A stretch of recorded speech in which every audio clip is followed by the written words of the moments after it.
വ്യവസായ സൗഹൃദ റാങ്കിംഗ് എന്ന് പറയുമ്പോൾ തന്നെ ഏതൊരു പ്രേക്ഷകനും മനസ്സിലാക്കും വ്യവസായ സൗഹൃദ നിലയിൽ കേരളം വലിയൊരു നേട്ടം ഉണ്ടാക്കിയിരിക്കുകയാണെന്ന്.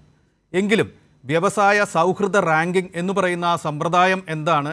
അതിൽ എന്തൊക്കെ മാനദണ്ഡങ്ങൾ വെച്ചിട്ടാണ്? 30ഓളം മാനദണ്ഡങ്ങളുണ്ട്. അത് മുഴുവൻ പട്ടിക നിരത്തണമെന്നല്ല. ഏത് തരത്തിലുള്ള മാനദണ്ഡങ്ങൾ വെച്ചാണ് പ്രധാനമായും ഈ സ്ഥാനം നിർണ്ണയിക്കുന്നത് മിനിസ്റ്റർ? അത് യഥാർത്ഥത്തിൽ നേരത്തെ തന്നെ ഈസ് ഓഫ് ഡൂയിങ് ബിസിനസ് എന്ന നിലയിൽ ലോകബാങ്ക് അവതരിപ്പിച്ചുകൊണ്ടാണ് ഇന്ത്യയിലും ഈ പദ്ധതിക്ക് തുടക്കം കുറിച്ചത്. അതിന്റെ ഭാഗമായി നേരത്തെയുള്ള റാങ്കിങ്ങുകൾ 1, 2, 3 എന്ന നിലയിൽ റാങ്ക് ചെയ്യുകയാണ് കഴിഞ്ഞ വർഷത്തിന് മുമ്പ് വരെ ഉണ്ടായിരുന്നത്. അത് കേന്ദ്ര യൂണിയൻ ഗവൺമെന്റ് തന്നെ എന്തെല്ലാം പരിഷ്കാരങ്ങൾ ഏതെല്ലാം വകുപ്പുകളിൽ നടത്തേണ്ടതുണ്ട്. യഥാർത്ഥത്തിൽ വ്യവസായ വകുപ്പ് മാത്രമല്ല, വ്യവസായവുമായി ബന്ധപ്പെട്ട് വരുന്ന എല്ലാ വകുപ്പുകൾക്കകത്തുമുള്ള സർവീസുകളാണ്. ഇപ്പൊ അടുത്ത വർഷത്തേക്കുള്ളത് ഇന്നലത്തെ ഞങ്ങളുടെ യോഗത്തിൽ തന്നെ അത് സംബന്ധിച്ചുള്ള വിശദാംശങ്ങൾ നൽകുകയുണ്ടായി. ഒക്ടോബറിനുള്ളിൽ വരുത്തേണ്ട പരിഷ്കാരങ്ങൾ എന്തൊക്കെയാണ്? അപ്പൊ ഇതിനൊരു ടൈം ഫ്രെയിം ഉണ്ടാവും. ഈ പരിഷ്കാരങ്ങൾ ഏതൊക്കെയാണെന്ന് ആദ്യം തന്നെ യൂണിയൻ ഗവൺമെന്റ് പ്രഖ്യാപിക്കും. ആ പ്രഖ്യാപിക്കുന്ന ശേഷം സെക്രട്ടറി തലത്തിലുള്ള വർക്ക്ഷോപ്പിലും മന്ത്രിതല യോഗങ്ങളിലും അത് അവതരിപ്പിക്കും.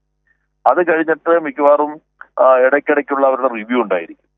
ഇതിൽ ഏറ്റവും പ്രധാനം ഇതുവരെയുള്ളതിൽ ഫീഡ്ബാക്കിനെ അടിസ്ഥാനപ്പെടുത്തിക്കൊണ്ടാണ് റാങ്കിങ് പ്രധാനമായിട്ടും നടത്തുന്നത്. കേരളം നേരത്തെയും കണ്ടിരുന്നൊരു പ്രശ്നം, നമ്മൾ ചില പരിഷ്കാരങ്ങളൊക്കെ നടപ്പിലാക്കിയിട്ടുണ്ടെങ്കിലും സർവേയിൽ നമ്മൾ വല്ലാതെ പുറകെ പോകുമായിരുന്നു. സംരംഭകരെ കണ്ട് അവരിൽ നിന്നാണ്, അപ്പൊ ആരെയാണ് കാണുന്നതെല്ലാം അവരാണ് സാമ്പിളുകൾ നിശ്ചയിക്കുന്നത്. അപ്പോൾ മിക്കവാറും സർവേയെ അടിസ്ഥാനപ്പെടുത്തിയിട്ടാണ് റാങ്കിങ് വരാറുള്ളത്. ഇനി അടുത്ത തവണത്തിൽ 30% സർവേ ആയിരിക്കില്ല എന്ന് ഇന്നലെ അവർ അവിടെ പ്രഖ്യാപിക്കുകയുണ്ടായി. അപ്പോ ഓരോ പരിഷ്കാരങ്ങളും ഓരോ വകുപ്പിലുള്ളതും വിലയിരുത്തും. ആ വിലയിരുത്തിയിട്ടാണ് അതിന്റെ അടിസ്ഥാനത്തിൽ റാങ്കിങ് വരുന്നത്. കഴിഞ്ഞ വർഷം മുതൽ റാങ്കിങ്ങിന്റെ ക്രമീകരണത്തിൽ മാറ്റം വരും. അതൊന്ന് ടോപ്പ് അച്ചീവേഴ്സ്, 95% മുകളിൽ കിട്ടുന്നവർ, പിന്നെ അച്ചീവേഴ്സ്, അതിന് താഴെ ആസ്പിരൻസ്, പിന്നെ എമർജിങ് സിസ്റ്റം എന്ന നിലയിൽ 4 കാറ്റഗറി ആയിട്ടാണ് ഇത് തിരിച്ചിട്ടുള്ളത്. അതിൽ നമ്മൾ കഴിഞ്ഞ തവണ ആസ്പിരൻസ് ആയിരുന്നു, അതിന് മുകളിൽ അച്ചീവേഴ്സ് ഉണ്ടായിരുന്നു, ടോപ്പ് അച്ചീവേഴ്സ് ഉണ്ടായിരുന്നു. 95% മുകളിലുള്ള ടോപ്പ് അച്ചീവർ പട്ടികയിൽ ഉൾപ്പെടാനാണ് നമ്മൾ പ്രധാനമായിട്ടും ശ്രമിച്ചിരുന്നത്. അതിന്റെ ഭാഗമായിട്ടുള്ള പരിഷ്കാരങ്ങൾ നടപ്പിലാക്കി ഏറ്റവും ഒടുവിൽ വരുന്നത് ലാസ്റ്റ് സ്റ്റേജിൽ 30 പരിഷ്കാരങ്ങളാണ് അവരെടുക്കുന്നത്. ആ 30 എണ്ണത്തിൽ 10 എണ്ണം ബിസിനസ്സുമായി ബന്ധപ്പെട്ടതും അതുമായി ബന്ധപ്പെട്ട 20 സിറ്റിസൺ ഓറിയന്റഡ് ആയിട്ടുള്ള കാര്യങ്ങളുമാണ്. നമുക്ക് ഈ ഫീഡ്ബാക്കിൽ 95% കിട്ടിയ ടോപ്പ് അച്ചീവേഴ്സിൽ തന്നെ ഇത്തവണ ഉൾപ്പെടാൻ കഴിഞ്ഞു എന്നുള്ളതാണ്. അപ്പൊ ചിലര് പറയുന്നത് സേ പരീക്ഷ പോലെ കേരളം വളരെ മോശമായിരുന്നു, അതുകൊണ്ട് അവർക്ക് വേണ്ടി പ്രത്യേക എന്തോ ഒരു പരീക്ഷ നടത്തി അതിലിപ്പം ജയിച്ചു വന്നതാണെന്നൊക്കെ ഇത്തരം കാര്യങ്ങൾ അംഗീകരിക്കാൻ പറ്റാതെ ചിലർ ഇത്തരം പ്രചാരവേദം നടത്തുന്നതായിട്ട് ഞാൻ വീട്ടു പ്രസിന് പോയപ്പോൾ ചിലർ സൂചിപ്പിക്കുകയുണ്ടായി. ഇത് എല്ലാ സ്റ്റേറ്റിനും ഓരോ വർഷവും ഈ മാനദണ്ഡത്തിലൂടെയാണ് കടന്നു പോകുന്നത്. അതിൽ നമ്മൾ ടോപ്പ് അച്ചീവേഴ്സിലേക്ക് എത്തി എന്ന് മാത്രമല്ല, ടോപ്പ് അച്ചീവേഴ്സിലെത്തിയതിൽ ആരൊക്കെയാണ് ഈ 30 എണ്ണത്തിലും ടോപ്പ് അച്ചീവർ ആയിട്ടുള്ളത്? അതിൽ ഓരോന്നിനും ടോപ്പ് അച്ചീവർ ആയിട്ട് സംസ്ഥാനങ്ങളുണ്ട്. അപ്പൊ ഓരോ കാറ്റഗറിയിലും ടോപ്പ് അച്ചീവർമാരായ സംസ്ഥാനങ്ങൾ നോക്കുമ്പോൾ നമ്മൾ 9 എണ്ണത്തിൽ നമ്മളാണ്. ഇപ്പൊ അതിന്റെ ലിസ്റ്റ് നോക്കുകയാണെങ്കിൽ കേരള 9 എണ്ണത്തിൽ ടോപ്പ് അച്ചീവർ സ്റ്റാറ്റസ് ആണ്. തൊട്ട് താഴെ ആന്ധ്രാപ്രദേശ് ആണ്, 5 എണ്ണത്തിലാണ് അവര് ടോപ്പ് അച്ചീവർ സ്റ്റാറ്റസിലുള്ളത്. 3-ാം സ്ഥാനത്തുള്ളത് ഗുജറാത്ത് ആണ്, 3 ഇതിലാണ് അവർ ടോപ്പ് അച്ചീവർ സ്ഥാനത്തുള്ളത്. രാജസ്ഥാൻ 3 ഉണ്ട്, ത്രിപുര 3 ഉണ്ട്, ഉത്തർപ്രദേശ് 3 ഉണ്ട്. അപ്പൊ 3 ടോപ്പ് അച്ചീവർ ആയിട്ടുള്ള 3 ഇനങ്ങളിൽ ടോപ്പ് അച്ചീവർ ആയിട്ടുള്ള 4 സംസ്ഥാനങ്ങളുണ്ട്. ഗുജറാത്തും രാജസ്ഥാനും ത്രിപുരയും ഉത്തർപ്രദേശും. 2 എണ്ണം എടുക്കുകയാണെങ്കിൽ ഇപ്പോൾ ഹരിയാന, ഒഡീഷ ഇവരുടെ 2 എണ്ണമാണ്. അങ്ങനെ 30 എണ്ണത്തിലും നോക്കിയിട്ട് നമ്മൾ 30-ൽ 9 എണ്ണത്തിൽ വന്നിരിക്കുന്നത് നമ്മളാണ്. 2-ാം സ്ഥാനത്ത് ആന്ധ്രാപ്രദേശ് 5 എണ്ണത്തിൽ ടോപ്പ് അച്ചീവറാണ്. അതിന്റെ അടിസ്ഥാനത്തിൽ എല്ലാ സംസ്ഥാന മന്ത്രിമാരുടെ യോഗത്തിൽ കേരളത്തിന്റെ അച്ചീവ്മെന്റ് അവിടെ പ്രദർശിപ്പിച്ച് കേരളത്തെ ആദ്യം തന്നെ വിളിച്ച് അവിടെ വെച്ച് മന്ത്രി പീയൂഷ് ഗോയൽ നമുക്ക് ഈ പുരസ്കാരം നൽകുകയാണ് ചെയ്യുന്നത്. യഥാർത്ഥത്തിൽ 1, 2, 3 എന്ന് കഴിഞ്ഞ തവണ മുതൽ തന്നെ മാറി. നേരത്തെ പറഞ്ഞ പോലെ ടോപ്പ് അച്ചീവർ, ആസ്പിരന്റ്, എമർജിങ് എന്നുള്ള 4 കാറ്റഗറിയായി. നമ്മൾ കഴിഞ്ഞ തവണത്തേൽ ആസ്പിരന്റ് ആയിരുന്നു, ഇത്തവണ ടോപ്പ് അച്ചീവറായി. ടോപ്പ് അച്ചീവറിൽ ഏറ്റവും കൂടുതൽ കാറ്റഗറിയിൽ ടോപ്പ് അച്ചീവർ ആയിട്ടുള്ള സംസ്ഥാനം എന്ന നിലയിൽ യഥാർത്ഥത്തിൽ 1-ാമത്തെ സ്ഥാനം എന്ന നിലയിലേക്ക് നമുക്ക് മാറാൻ കഴിഞ്ഞു എന്നുള്ളതാണ് ഇതിന്റെ യാഥാർത്ഥ്യം. മിനിസ്റ്റർ, ഈ വാർത്തകൾ നോക്കുമ്പോൾ വളരെ മാന്ത്രികമായൊരു മുന്നോട്ട് വരവാണ് കേരളം നടത്തിയിരിക്കുന്നത് എന്ന തോന്നലാണ് ഉണ്ടാവുക. 2020 നമ്മൾ 28ാം സ്ഥാനത്തായിരുന്നു എന്ന് വാർത്തകളിൽ കാണുന്നു. 21 13 സ്റ്റെപ്പ് മുന്നിലേക്ക് വന്ന് നമ്മൾ 15ാമതെത്തി എന്ന് കാണുന്നു. അതാണിപ്പോൾ ഒറ്റയടിക്ക് 14 സ്റ്റെപ്പ് മുന്നോട്ട് വന്ന് 1ാം സ്ഥാനം എന്ന നേട്ടം ഉണ്ടാക്കിയത്.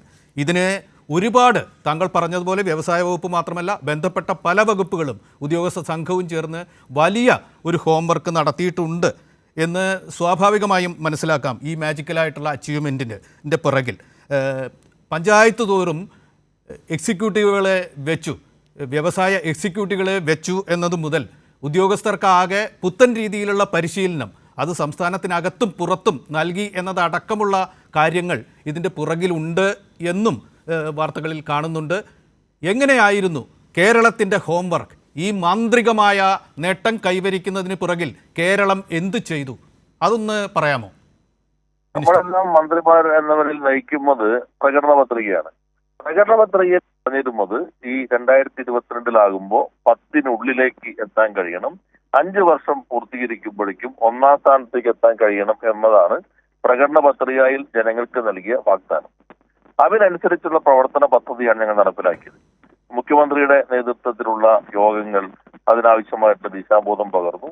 കഴിഞ്ഞ ഗവൺമെന്റ് സമയത്ത് ഇട്ടിട്ടുള്ള അടിത്തറയും ഇതിന് ഊർജം പകർന്നിട്ടുണ്ട്. ഒറ്റയടിക്ക് കഴിഞ്ഞ ഗവൺമെന്റ് കുറെ സ്റ്റെപ്സ് എടുത്തിരുന്നു, ചില നിയമനിർമ്മാണങ്ങൾ നടത്തിയിരുന്നു. അതിന്റെ തുടർച്ചയായിട്ടാണ് ഈ ഗവൺമെന്റ് വരുന്നത്. അപ്പൊ നയങ്ങൾ ശക്തിപ്പെടുത്തി മുന്നോട്ട് കൊണ്ടുപോകുമ്പോൾ ഞങ്ങൾ ആദ്യം ചെയ്തത് ഈ മാറ്റങ്ങളൊക്കെ വന്നിട്ട് എന്തുകൊണ്ട് അത്രയും റിസൾട്ട് നമുക്ക് ഈ ഈസ് ഓഫ് ഡൂയിങ് ബിസിനസ് റാങ്കിൽ വരുന്നില്ല, സർവേയിൽ എന്തുകൊണ്ട് നമ്മൾ വല്ലാതെ പുറകോട്ട് പോകുന്നു.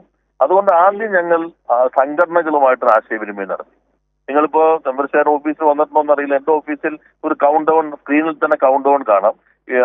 കഴിഞ്ഞ ഇലക്ഷന്റെ നോട്ടിഫിക്കേഷൻ വന്ന തീയതിയെ അടിസ്ഥാനപ്പെടുത്തിയിട്ടാണ് ഇനി എത്ര ദിവസം, എത്ര മണിക്കൂർ, എത്ര മിനിറ്റ്, എത്ര സെക്കൻഡ് എന്നുള്ളത് കൗണ്ട് ഡൗൺ ഒരു വലിയ സ്ക്രീനിൽ തന്നെ പ്രദർശിപ്പിക്കുന്നുണ്ട്. അപ്പൊ അതിനടിസ്ഥാനപ്പെടുത്തിയാണ് ഞങ്ങൾ ഒരു റോഡ് മാപ്പ് തയ്യാറാക്കിയിട്ടുള്ളത്.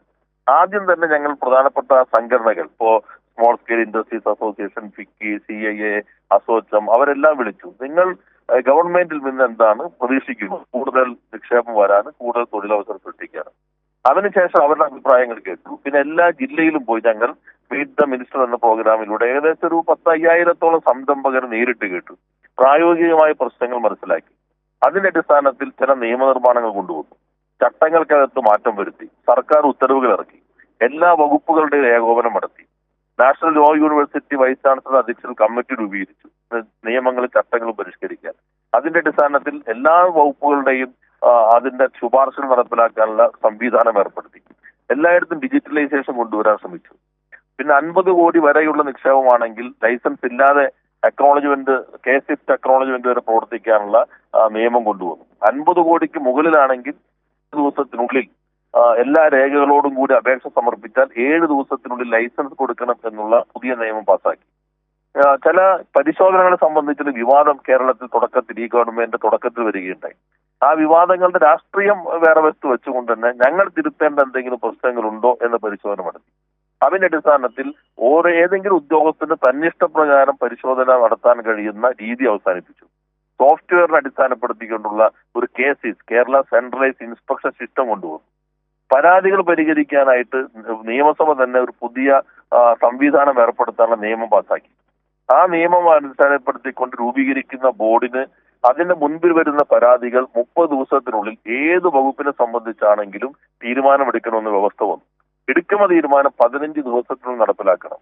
ഏതെങ്കിലും ഉദ്യോഗസ്ഥൻ അതിനകത്ത് വീഴ്ച വരുത്തി കഴിഞ്ഞാൽ ആ ഉദ്യോഗസ്ഥന് 10,000 രൂപ വരെ ഫൈൻ ഈടാക്കാനും അച്ചടക്ക നടപടി ശുപാർശ ചെയ്യാനുമുള്ള ഒരു വ്യവസ്ഥ കൂടി ആ നിയമത്തിനകത്ത് ഉൾപ്പെടുത്തി. അപ്പൊ അങ്ങനെ സംരംഭകരിൽ നിന്ന് വന്ന അഭിപ്രായങ്ങൾ പരിഗണിച്ചുകൊണ്ട് ആവശ്യമായിട്ടുള്ള മാറ്റങ്ങൾ വരും. പിന്നെ ഇൻഡസ്ട്രിയൽ എസ്റ്റേറ്റുകളുടെ ഭൂമി, അതിനെ സംബന്ധിച്ചുള്ള 60 മുതലുണ്ടായ തർക്കങ്ങൾ പരിഹരിച്ചുകൊണ്ട് സിംപ്ലിഫൈ ചെയ്തു. ഉടമസ്ഥതാ മാറ്റത്തിലും ആക്ടിവിറ്റി മാറ്റത്തിലും ലളിതവൽക്കരണം നടത്തി. ഇൻഫ്രാ KSIDCയുടെ ലാൻഡ് അലോട്ട്മെന്റ് പോളിസി 100 കോടിക്ക് മുകളിലാണെങ്കിൽ 10% ലീസ് മാത്രം ആദ്യം അടച്ച് പിന്നെ 2 വർഷം മൊറട്ടോറിയം, പിന്നീട് 9 ഇൻസ്റ്റാൾമെന്റായി കൊടുത്താൽ മതി എന്ന പുതിയ വ്യവസ്ഥ കൊണ്ടുവന്നു. പിന്നെ പ്രൈവറ്റ് ഇൻഡസ്ട്രിയൽ പാർക്ക് ഈ നേരത്തെ ഉണ്ടായിരുന്നു, പ്രായോഗികമായിരുന്നില്ല. അതുകൊണ്ട് ആ വ്യവസ്ഥകൾക്കകത്ത് മാറ്റം വരുത്തി. ഒരു വർഷം കൊണ്ട് നമ്മൾ 27 പ്രൈവറ്റ് ഇൻഡസ്ട്രി നൽകി. അതോടൊപ്പം തന്നെ നേരത്തെ ചന്ദ്രശേഖരൻ സൂചിപ്പിച്ചതുപോലെ ഇയർ ഓഫ് എന്റർപ്രൈസസിന്റെ ഭാഗമായി എല്ലാ പഞ്ചായത്തിലും ഒരു എക്സിക്യൂട്ടീവ്, മുനിസിപ്പൽ കോർപ്പറേഷനിൽ 20 വാർഡിന് ഒരാൾ എന്ന നിലയിലുള്ള ഒരു സംവിധാനം ഏകോപിപ്പിച്ചു. താലൂക്ക് വ്യവസായ ഓഫീസുകളെ ഫെസിലിറ്റേഷൻ സെന്ററുകളാക്കി മാറ്റി. നമ്മുടെ മുതിർന്ന ഉദ്യോഗസ്ഥർ കോഴിക്കോട് IIM-ൽ റെസിഡൻഷ്യൽ ട്രെയിനിങ് നൽകി. അതോടൊപ്പം തന്നെ മറ്റു ഉദ്യോഗസ്ഥർക്ക് അഹമ്മദാബാദ് ഓണ്ടർപ്രണർ ഡെവലപ്മെന്റ് ഇൻസ്റ്റിറ്റ്യൂട്ടിൽ ട്രെയിനിങ് നൽകി. നമ്മുടെ ഇന്ത്യൻസ് എക്സിക്യൂട്ടീവ് അവർക്ക് ഡിജിറ്റൽ യൂണിവേഴ്സിറ്റിയിൽ പ്രത്യേകമായിട്ടുള്ള കോഴ്സിൽ അവരെ പരിശീലിപ്പിച്ചു. അങ്ങനെ എല്ലാ തയ്യാറെടുപ്പുകളും നടത്തി. ഇതിന്റെ കൂട്ടത്തിലാണ് നമ്മുടെ MSME-കൾ 2,80,000 MSME-കൾ വന്നു. ആ ചിലർ പറയുന്ന MSME-കളുടെ കണക്കുകൾ കാണിച്ചിട്ട് അവാർഡ് കിട്ടിയെന്നാണ്. അത് ഇതിന്റെ മാനദണ്ഡമല്ല. MSME-കൾ എത്ര തുടങ്ങി എന്നുള്ളത് ഈസ് ഓഫ് ഡൂയിങ് ബിസിനസ്സുമായി ബന്ധപ്പെട്ടിട്ട് മാനദണ്ഡമല്ല. അപ്പൊ അങ്ങനെ ഈ തയ്യാറെടുപ്പുകളുടെ എല്ലാം ഭാഗമായി സംരംഭക സമൂഹം, നമ്മൾ പ്രധാനമായി കാണേണ്ടത് കേരളത്തിലെ സംരംഭക സമൂഹമാണ് ഇതിന് അനുകൂലമായി വോട്ട് ചെയ്തിട്ടുള്ളത്.